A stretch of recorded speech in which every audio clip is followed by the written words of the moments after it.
نکاح میں کہا جاتا ہے 20,000 روپے مہر علاوہ نان نفقہ اور سکنا کے. نان کہتے ہیں کھانا پینا کو، روٹی کو بھی نان کہتے ہیں. نفقہ کہتے ہیں خرچہ، جیسے دوا، علاج، صابن وغیرہ، یہ خرچہ میں آیا. اور سکنا رہائش، یہ نان نفقہ سکنا کے علاوہ 20,000 روپے اور دے گا وہ، 30,000 روپے اور دے گا وہ. یہ ہے لڑکا کے اوپر 2 مالی بوجھ ہے.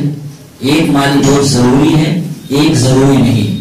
ایک مالی بوجھ ضروری ہے وہ مہر ہے، مہر کی رقم لڑکا دے گا. دوسرا مالی بوجھ ولیمہ ہے جو ضروری نہیں ہے لیکن یہ سنت ہے، اس کو کرنا چاہیے. دو لڑکی پر کوئی مالی بوجھ نہیں ہے. لیکن یہ کہاں کی عقل مندی ہے کہ ابھی سید سمی اللہ صاحب کی دعوت ہوئی، ولیمے میں تشریف لائے ہیں یہ، اور ان کو کہا جائے کہ آپ جب آئیں گے حیدرآباد سے تو کچھ برتن بریانی والی، چاول اول وہ سب لے کر کے آئیے گا. یہ تو بالکل بے عقلی کی بات ہوگی نا. اب بتائیے، لڑکی کو کھانا کھلانا لڑکا کے ذمہ ہے، اب پھر کہا جاتا ہے برتن تو تم لے کے آؤ، سب فریج سب تم لے کر کے آؤ، لڑکے والے لے کے آئے. تو سیدھا بیوقوفی کی بات ہے. سکنا رہائش رکھنا لڑکی کو کیسے رکھا جائے گا یہ لڑکا کے ذمہ ہے.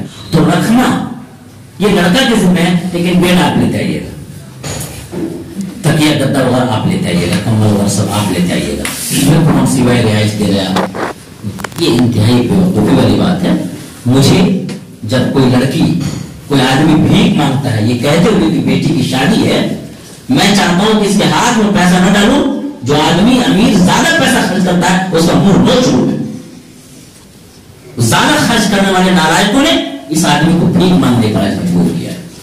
اگر کسی کو بھیک مانگنا ہے تو لڑکا والا جا کر کے بھیک مانگے کہ ہمیں شادی کرنے کی حیثیت نہیں ہے ہمارے پاس، آپ ہم لوگوں کو بھیک دیجیے تاکہ ہم لڑکی کے لیے ہم انتظام کر سکیں، نہ کہ لڑکی والا جائے بھیک مانگے. اس کے لیے لڑنا ہوگا، قدم اٹھانا ہوگا.